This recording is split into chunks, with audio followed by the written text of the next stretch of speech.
Hello everyone and welcome back to another Star vs. the Force of Evil video. Now in today's episode we're going to be talking about Star and Marco's Guide to Mastering Every Dimension book. And even though it was released a few months back from now, I really wanted to talk about it on my channel. Since I did technically purchase some books for the show Gravity Falls, why not do something for Star vs. the Force of Evil, right? So just assuming that you've already seen the title of this video, it's time for the top 10 facts from the Star and Marco's Guide to Mastering Every Dimension book. And that was a mouthful. But first, let's talk about the Star vs. the Force of Evil Amino app. It's an app that I can personally say I've been using for I think over a month now, and it's actually been helping me on some certain updates. And giving you some highlights or updates from the show isn't all that this app is good for. It's good for stalking me, joining some group chats in case you want to talk about some theories with other people, try to challenge yourself in some quizzes so you can see how smart you are about the show, joining in polls to see how similar other people have answered that question, because I know deep down inside you're a curious person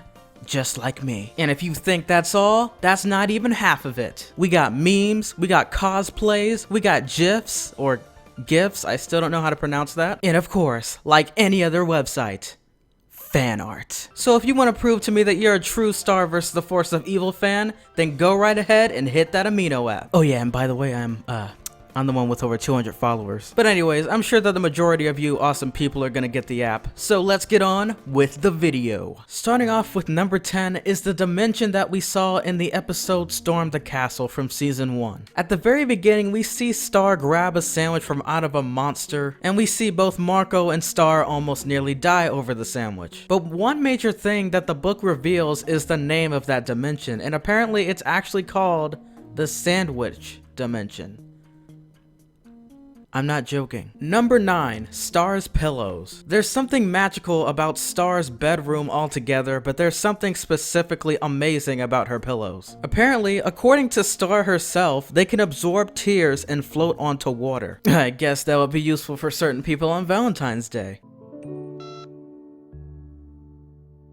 Number 8 are Star's cheek emblems. Remember back in season 1 when they used to use her cheeks to express how she was feeling emotionally? Well, let's just say in season 2, we don't really get too much of that, let alone at all actually. I'm trying to think of a particular episode in season 2 that might have done this, but so far I can't find one that has. But if this is so official, why don't they do that in season 2? That's my only question. So far we have seen her get upset and bored, so why haven't we seen it again? The only one I can technically count from out of this book is the glowing heart emblem. They're supposedly the same exact hearts that were shown in the beginning of season 2 when she was unlocking the closet for Marco. You know, the episode where she tries to dip down and use her powers without her wand? Yeah, that episode. Maybe perhaps since this book's release, we'll actually get to see more of that later on with the seasons. Number 7. This is about certain characters' names. And there's also some slight fun facts about Ponyhead as well as Jeremy. Starting off the list is Starfan13. Her real name is literally Starfan13. I have no idea what parents were responsible for that name, but anyways, Proof is her high school photo. Next person is Ponyhead. Ponyhead's real name is Lilacia Ponyhead. But eventually it pretty much got removed after she was called Princess Ponyhead once she was chosen to be princess. Oh yeah, and she has like 12 sisters,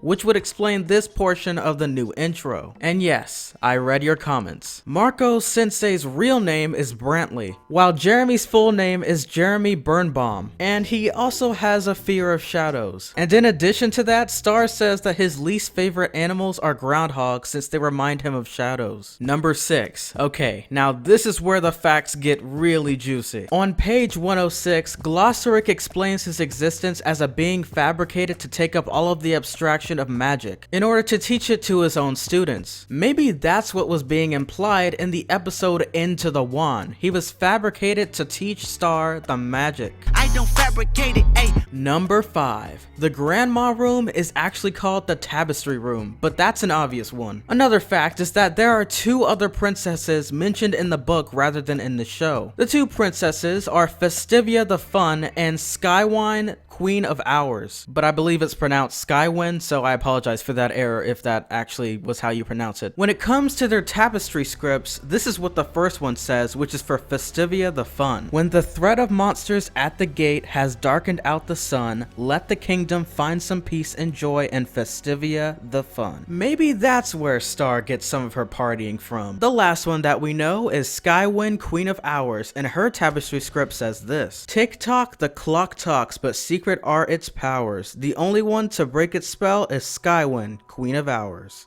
Number 4. The queen that authors the most detailed and descriptive chapters is Star's grandmother Skywind, Queen of Hours. One of her most appreciated works is the Warnicorn Stampede spell Star used in the episode By the Book. So, in case if we were to ever come across one of those descriptive spells with pictures on them, just know that it's actually made by her. Now let's get down to number 3 on the list. Both Toffee and Rastakor, also known as Rastakor Chaosis Disaster Vein, are both Septarsis. Septarians are known for their ability to regenerate, and the fact that both of them are the same species and have been mentioned in some of the episodes and even the intro itself alongside with Miss Heinous, they could potentially be related to each other. And let's not forget, Miss Heinous still has not completely gotten her revenge on Marco yet. And last time we saw Rastakor, he was still healing from that explosion. So maybe just like Ludo, she seems like she could do little to anything, but she could be a potential threat in the future. Number 2. Inside of the book, there are 2 occurrences of Toffee handling the book and one time where it may be something else. The 2 times you can see his hand is on pages 13 and 134. It seems to obviously be him due to the green stains left behind on both of those pages, and it matches up with his signature hand that has a missing middle finger. Not too many monsters in that show can say that about themselves. So what could this potentially mean? Does this mean that Toffee knows some certain secrets between Star and Marco and, well, even Ponyhead in this book? One other weird thing is the finger that Star obviously left behind in the episode Into the Wand at the very end. Something tells me that that was his way of being able to heal himself inside of her own closet. And then maybe one day, like the rest of her secrets, she threw it inside the closet and then Toffee saw it or something like that. I don't know. But the only thing not backing up with this theory is the fact that this book isn't really a, well, secretive item of hers. But maybe it doesn't always have to be the closet. Maybe it's just that he took it from her one day without her noticing. Now, as for the third big glop stain that you see on this page, I have no idea what the heck that is, but maybe one of the monsters drooled on her book or something. This is on page 67, by the way. If you guys can figure out what this is, then that would be nice. I have no idea what it is. But with all that being said, let's move on to number 1. It's a fact that some of you may or may not have already heard by now. It's a fact that some of you may be shocked by, or some of you may have seen this coming. And the number 1 fact is that Glossaric created the Magic High Commission for individual purposes, therefore making him possibly the absolute most powerful being in the universe, as said by Romulus himself. And that's right, Glossaric created Romulus, Omnitraxis, and even Hekapoo. Oh, and let's not forget about Lekment. I sort of forgot him after he died.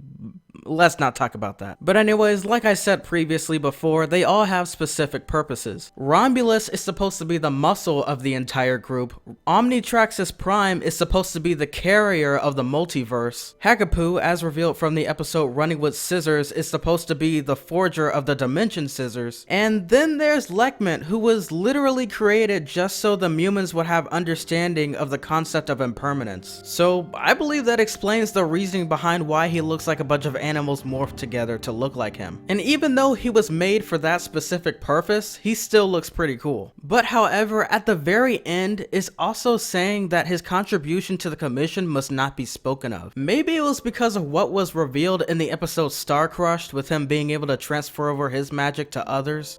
I guess if other people knew about that, then others would try to steal his powers. And that about wraps it up for the top 10 facts that you'll find in this book. If you found any more in this book, then go right ahead in the comment section or wherever else and try to prove me wrong. No, really, try to prove me wrong, because I don't even know for sure if I read one of the most significant parts of this book. I'm pretty sure I did, but so far it seems like this book is just mainly for fun. And it's kind of understandable for them to put that many facts within inside of the book. I mean, come on, what did you think? It's gonna be as revealing as Journal 3 from Gravity Falls? But you know what? There's one small little hidden thing that I wanted to talk about within the video. What about Glossaric and Toffee? Toffee could have possibly used Glossaric's power for the destruction of Muni. I mean, we just figured out confirmation that Glossaryx seems to be the most powerful being in the entire universe. But who's to say? I guess we'll have to wait until the battle for Muni. Who's ready to shed tears of awesomeness? Anyways, that's all for today, folks. I really wanted to get this video out there before the new movie on July 15th for the Star vs. the Forces of Evil show. I believe that it's gonna be a real game changer and that some of these facts could be useful for the future. And so with all that being said, I hope that you all loved the video. Give it a like, share it, and subscribe if you haven't. Catch you all in the next video. Peace.